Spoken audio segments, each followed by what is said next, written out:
Hello and welcome back to this Downfield Idealistic Crusade. Wanted to do this Blu-ray review very quickly because it's a title I thought would never happen, a restoration I thought would never happen, but was definitely hoping for after the Warner Archives release of the Mystery of the Wax Museum restoration. So this really is the sister release that goes hand in hand with the Wax Museum disc of last year, which was tied as my disc of the year along with Warner Archives' Curse of Frankenstein disc. So it's no surprise that I really wanted to dig into this disc, couldn't wait for it, and am now just gushing over it in this review I wanted to do. So we are talking, of course, about Dr. X from Warner Archive. This is the 1932 PreCode two-strip Technicolor horror film directed by Michael Curtiz, the first of two, actually the only two-strip Technicolor horror films, the other being the aforementioned Mystery of the Wax Museum from 1933. So these films go hand in hand. They were made pretty much back to back with most of the same cast and crew. And Warner Archive has once again, along with the George Lucas Foundation, UCLA, and the Film Foundation, just produced a restoration and a disc presentation of that restoration that is just astounding, particularly when you've seen this film through the years. You know the condition it's been in, how terrible it's looked, how the color version was thought lost for many, many years, and then the black and white version was the only version we had. And then that black and white version has been pretty much unseen ever since the color version was found, rediscovered, and preserved in the 70s and 1980s. So this disc is doubly important because it also includes the simultaneously shot and produced black and white version. So there's a lot to discuss here. It is an astounding disc and still at the usual affordable Warner Archive price tag. Let me go ahead and show you the disc label before I forget.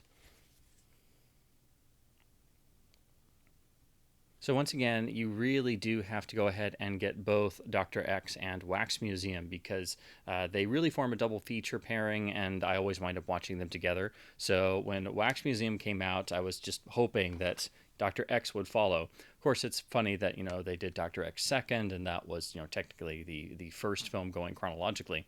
And really, Wax Museum builds on everything that was set up in Dr. X. But Dr. X itself is very important historically, aesthetically, creatively, and even though the limitations of the production, the low budget and the very long shooting days and the bulkiness and the difficulties of using a giant two-strip Technicolor camera, particularly in the massive amounts of light it required to actually photograph the film, and how difficult it was for the actors. When you're standing around under hot lights and your clothes start catching on fire, it's maybe not the healthiest environment to be in.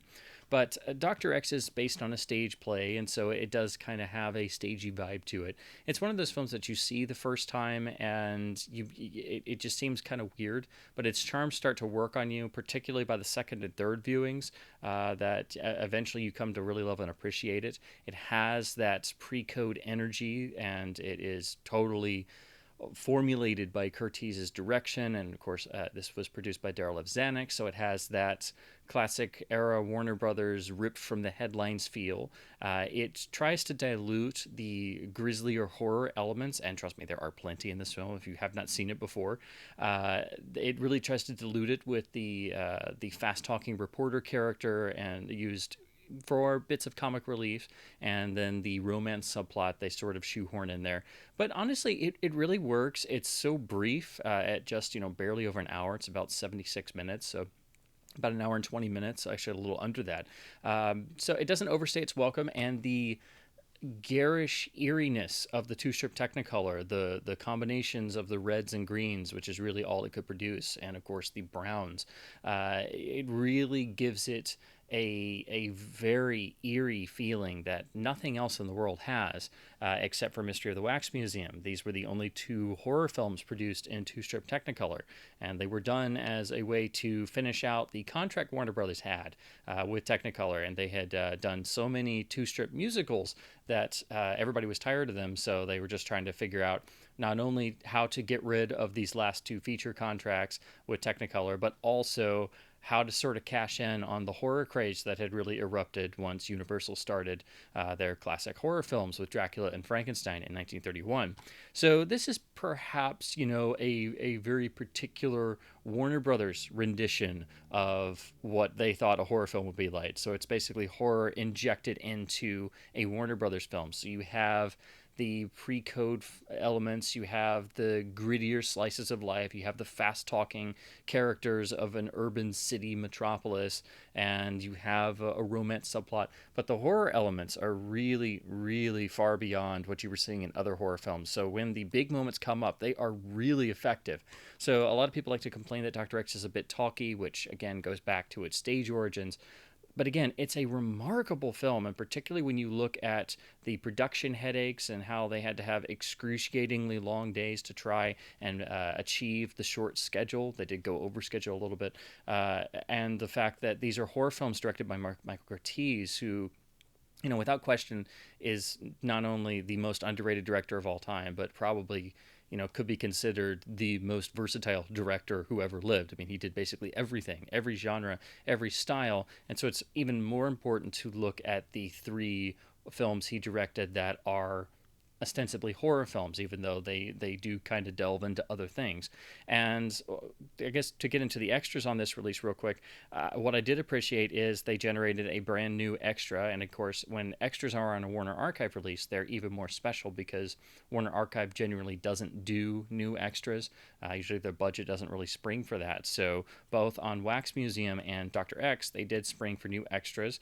But what I really enjoyed was the 30-minute piece they have with Alan K. Rhodey and Scott McQueen, who also do the commentaries. And Scott McQueen oversaw the restoration on Dr. X, just as he did on Wax Museum with UCLA.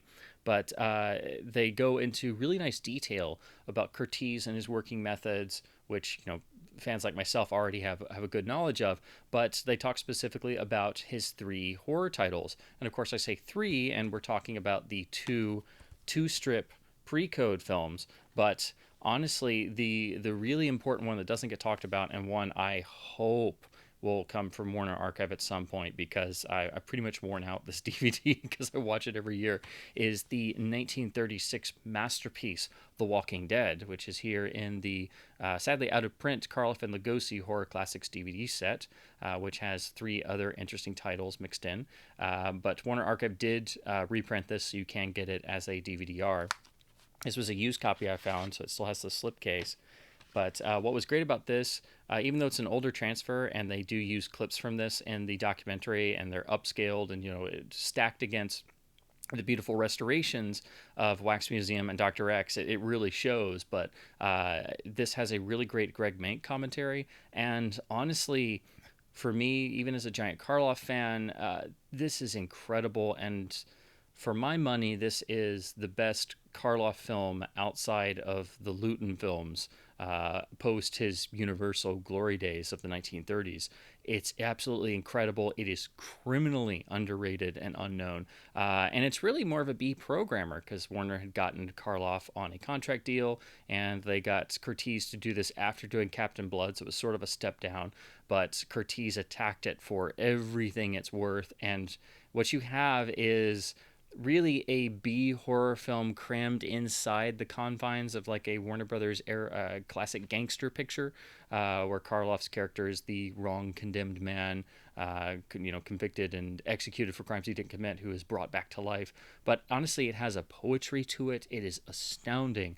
And so I was really appreciative that they talked about this film in great detail along with the other two films. So this is one I really hope Warner Archive does on Blu-ray, because it really needs it. I'm pretty sure they did do a very late release Laserdisc of Walking Dead, and I'm pretty sure that's probably what got used, for the DVD. They probably went and pulled that master, because this is not a restored transfer. And again, they do use upscale clips from this in the documentary featurette on the Dr. X disc. So if you really want to see The Walking Dead, once you see that, because trust me, you will if you haven't seen it. Again, it is an incredible picture, and really a shame Curtiz never returned to the horror genre. But then again, Warner Brothers really didn't want anything to do with horror outside of their couple experiments. After this, the only thing they really tried was the very bizarre B film Return of Dr. X, where you have the infamous shots of Humphrey Bogart as the blood drinking revived doctor with the white streak of hair and the very pale skin, the glasses, and he's stroking the white rabbit, and he looks more uncomfortable in his own skin in that one film probably than anything else in his entire career. But yeah, outside of that and Walking Dead and one or two other things, Warner Brothers really stayed away from horror, and it wasn't really something that even Jack Warner wanted anything to do with. And so that makes these two films even more special because this is a full-on Warner attempt at doing horror and doing it in two-strip Technicolor. So you get that wonderful, and again, it's 30 minutes long. It's not just a 10-minute fluff piece. So it's a 30-minute discourse on Curtiz and his three horror titles with Scott McQueen and Alan K. Rode, who of course literally wrote the book on Curtiz. A Life in Film is his biography of Curtiz, and it is an essential read. And then, just like on Wax Museum, we get a pretty lengthy Scott McQueen narrated segment on the before and after of the restoration. And again, just like on Wax Museum, it is absolutely staggering what they achieved. And even more so because, of course, this was done in the pandemic lockdown. So, of course, they were having to message back and forth and look at preview files, and Scott McQueen would have to give notes, and they'd have to go back and forth. And doing all this in the middle of the COVID lockdown is just, that they were able to pull this off and still get it out at a reasonable time and have it at the same expert level as the Wax Museum restoration is just even more mind-boggling and amazing and astounding. So that's about 8 minutes long, and he does the narration of all the before and afters, and not just about the major problems in the picture, but also in the sound, because the sound restoration on both of these titles is just as important as the picture, because of course these films were thought lost in the color versions for many, many years, and were only rediscovered when Jack Warner's personal archive was opened, and lo and behold, there was a single completely battered print of each. And then we have two commentaries, again like on Wax Museum, one from Alan K. Rode, and then the other is Scott McQueen's track from the original DVD release, which was in the Icons of Horror box set, which is also reprinted by the Warner Archive. But it is without a doubt, you may think, oh, it would have been nice to have him do another newer commentary, which would have been cool because, of course, I absolutely love commentaries. But his commentary on Dr. X from the old DVD is one of the best I've ever heard. So it's really great. It's been repurposed here. It's now upgraded to DTS HDMA lossless, so you get that as well. But it is a fantastic track. One I have listened to many, many times, and it's also very short because the film has a short runtime, but it is so jam-packed with information that it's tough for anybody else talking about the film to not just cover the same ground. And Rode even mentions that in his commentary. He's like, I'm going to try and cover anything that Scott McQueen didn't cover in his track. So it's really cool that we got a new commentary, and Rode does go over some really nice new information. So it is a nice, fun-filled, fact-filled commentary track, so it doesn't duplicate what McQueen's track does. But again, McQueen's track is one of the finest I've ever heard, and pretty much all his tracks that I've heard are already at that level. His Bride of Frankenstein track, his track for Phantom of the Opera, the 1943 remake version is astonishing. So you get two fantastic commentaries on this disc as well. It also includes the original theatrical trailer for the film in black and white, and you get to see how they tried to sell this film as essentially a romance with bits of comedy. They tried to downplay the horror to the point that they tried to sell it as something else other than a horror film, even though this really has some of the pretty much the grisliest bits of horror you will see in the first years of the golden age of horror in the 1930s, particularly the key sequence where the killer's identity is revealed, who is, of course, a serial killer, a cannibalistic serial killer. So this film deals with serial killers, cannibalism, so many different things, along with all the great stuff in PreCode, like people drinking in the middle of Prohibition. Right in the beginning, the lead character goes into a brothel to use a payphone. It's all there. It's all in your face. It doesn't hide anything, which again I think is Darryl F. Zanuck's hand in the works in trying to keep things grounded in something that people would understand. It would be characters like themselves encountering situations that were beyond their control, but they would still act like normal, regular people of the streets. But the real draw of this disc and what makes it extra special is that it actually includes the alternate black and white version, which again was all we could see for the longest time. This is what would pop up on television airings or the rare random times it might show up and you could see it. You would be seeing the black and white version, which was filmed simultaneously with a separate camera. And that was done to keep costs down, to try and use for export prints and things, because it was cheaper to make a black and white print than it was a color print. Of course, this infuriated Technicolor to no end, because they were saying, "Oh, you're infringing on our contract, and now we hate you, and you're making us look bad." Even though Warner Brothers, as Rhodey points out in his commentary, was within their legal requirements, they fulfilled the Technicolor contract, and so they did the black and white version as an alternate to have for smaller markets and foreign markets. But the color version was extremely successful, so it sort of is a wash in the end. But when the color version was rediscovered in the 70s and 80s, and they made the production copies in the 80s with all the baked-in damage and the awful changeovers and all the damage to the audio track, which you can see on the Laserdisc edition, which is a double feature of Dr. X and Wax Museum. You can see how it was when they first saved it. That pretty much took over, and then the black and white version became the rare version. And I've never gotten the chance to see it until now. I never thought I really would.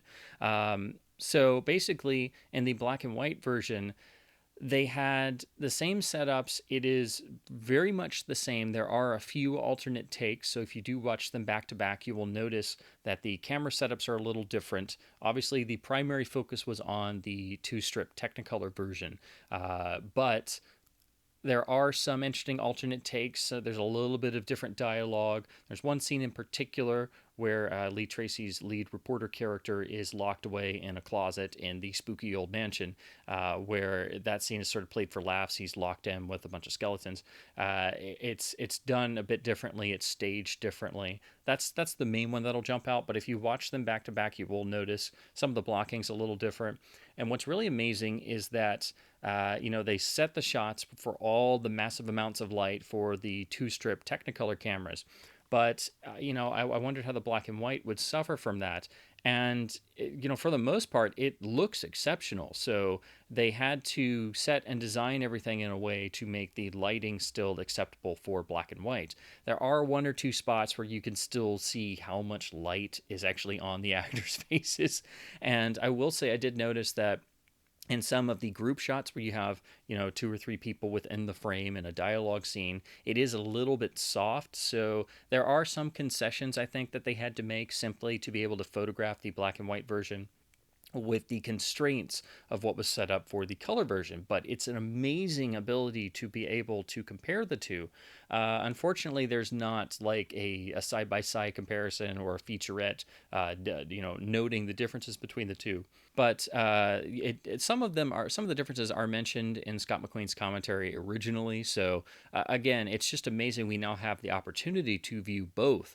And they did do restoration work on the black and white version as well. It's not really advertised, but it is a really nice presentation. It is in HD, so you're getting two versions of the film in HD with the usual full-out, maxed-out Warner Archive bitrate, both with lossless DTS HDMA mono. Again, the audio cleanup work that has been done on this title is amazing.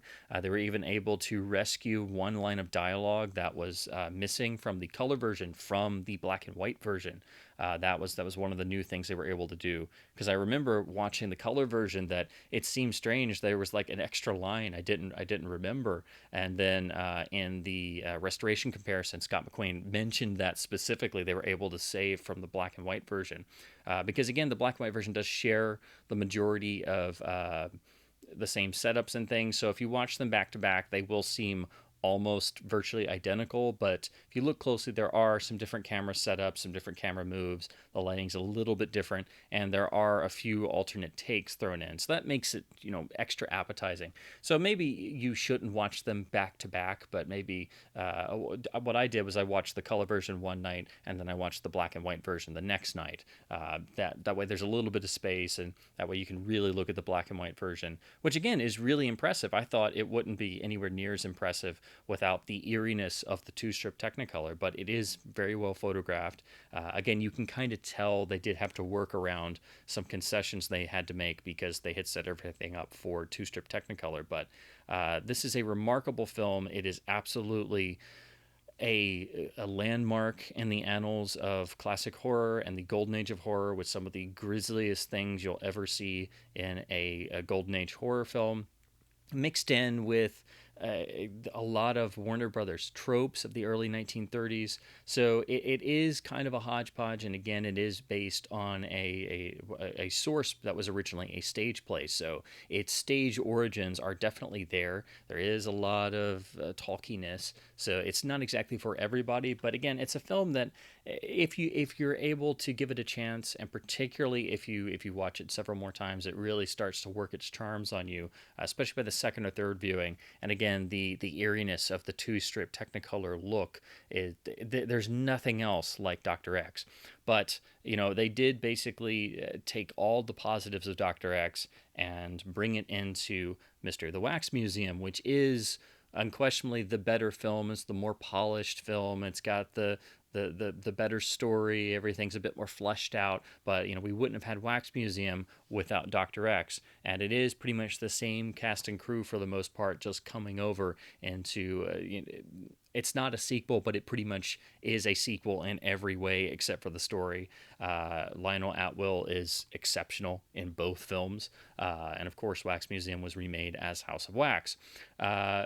Wax Museum is the title that had the color problems when they made the DVD version. Dr. X was thankfully just fine.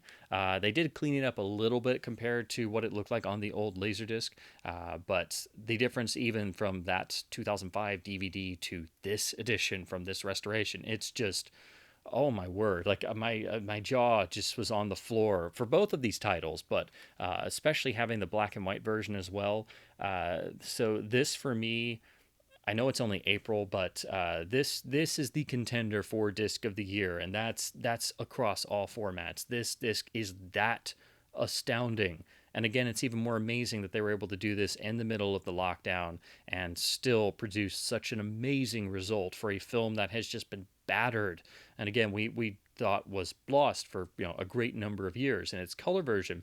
And the fact that they restored and Warner Archive then included the black and white version as a separate feature, not branched on, not in standard def as just a throwaway extra. So this is a fully loaded BD50 with each film given its own transfer with plenty of breathing space. So these are films just over an hour, and each one is about 20 gigs in size on the Blu-ray disc. So these are fully maxed out transfers. This is worth its weight in gold, just as the Wax Museum disc is. Both of these discs belong in any Blu-ray enthusiast collection. They belong in any horror fans collection. Fans of the Golden Age already know these films, but if you are new to these titles and have never seen them before, I really do envy you being able to see them this way, because I've watched these for years now, and they've just been, so battered about that it is really like seeing them for the first time. And again, that extends to the audio restoration work as well. You get really fantastic scholarship in the extras packages, fantastic commentaries. Again, I really do think McQueen's commentary, even though it's from the DVD, it's one of the best tracks I've ever heard. So it makes an excellent double feature with Wax Museum because they are, really they go hand in hand. You can't have one without the other. And I was really happy they did talk about The Walking Dead, which I hope comes from Warner Archive soon. If that's possible. I don't know what the elements are like or what they have access to in the vaults, but Curtiz is still underappreciated. He is quite possibly the greatest director who ever lived. Certainly the most versatile of all directors. And to look closely at the horror films that he put out, it's just they have an identity of their own. They do have that Curtis stamp to them. They have that energy. Dr. X is a little bit on the stagey side because of the technical limitations of the two-strip Technicolor camera, the short schedule, forcing everyone to have ridiculously long work hours in the pre-SAG era, and of course it is coming from a stage play source, so it is a bit talky.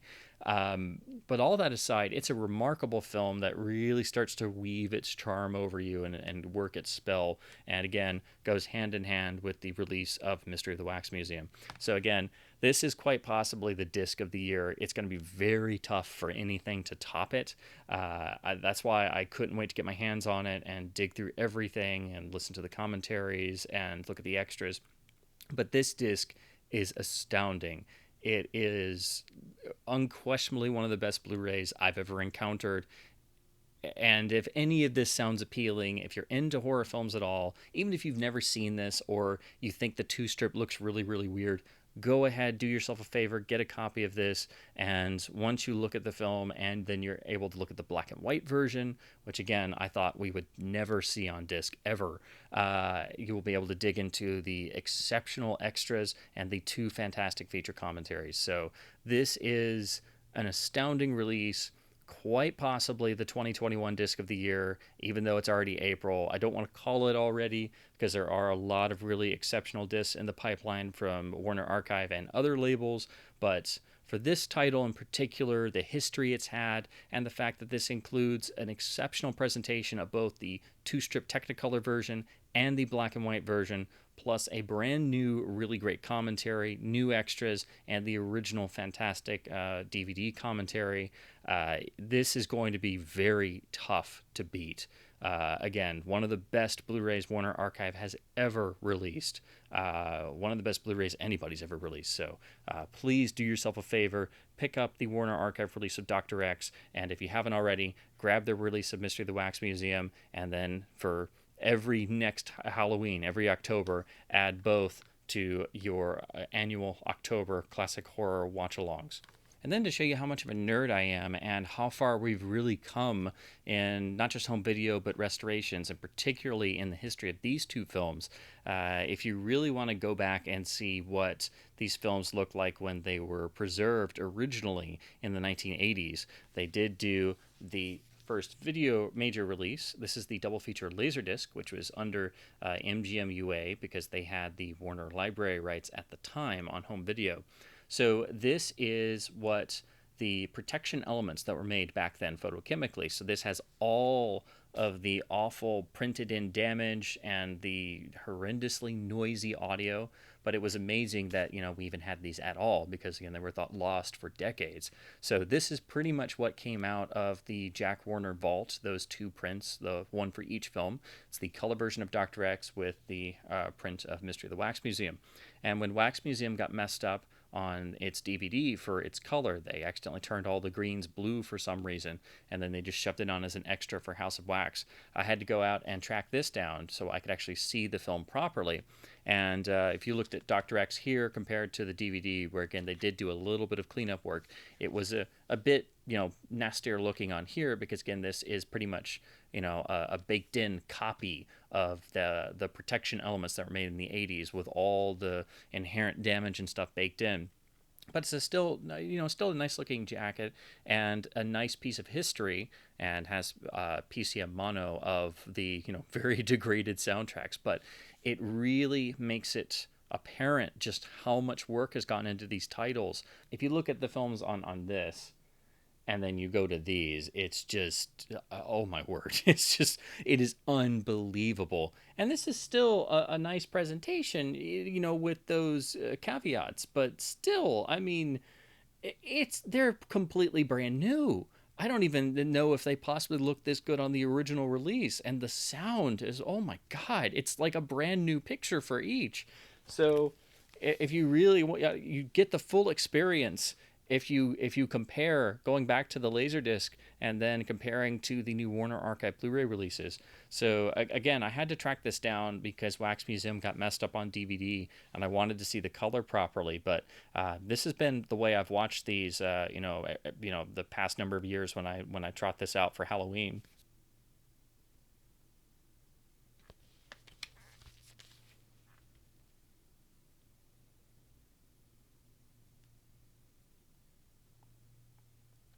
And of course, they have a picture there of Dr. X in black and white, but it is the color version. So again, the black and white version has not been seen on video practically ever, and really hasn't been seen by anybody since the color version was rediscovered and originally protected in the early 1980s. So again, the black and white version being on here is just as important in a number of ways, and that we can have the opportunity to watch both, compare both, and have great scholarship on here, and all for the usual low Warner Archive price point. It's just astounding. So again, this is quite possibly the disc of the year. It is a must-own release for so many different reasons. It's an incredibly historically important film for a lot of different reasons, not just for its genre. So I can't recommend the Warner Archive release of Dr. X enough. It's absolutely astounding. So with that, thank you so very much for watching. Please, if you've already gotten this disc or you're interested in it, leave comments below with your thoughts on the new release, the differences between the color and the black and white version. Just any comments you have, please leave them below. Always fascinated to hear what you guys have to say. But this was just astounding. I was so... To say I was pleased with this doesn't even begin. I was amazed by this, just as I was on the release of Wax Museum. But especially when you know the history of these films and how poorly they were treated and how it's a miracle they even survived. They're like brand new films. It's just astounding. So with that, I leave you with the immortal lines from the film, which of course go, "Synthetic flesh. Synthetic flesh. Synthetic flesh. Synthetic flesh."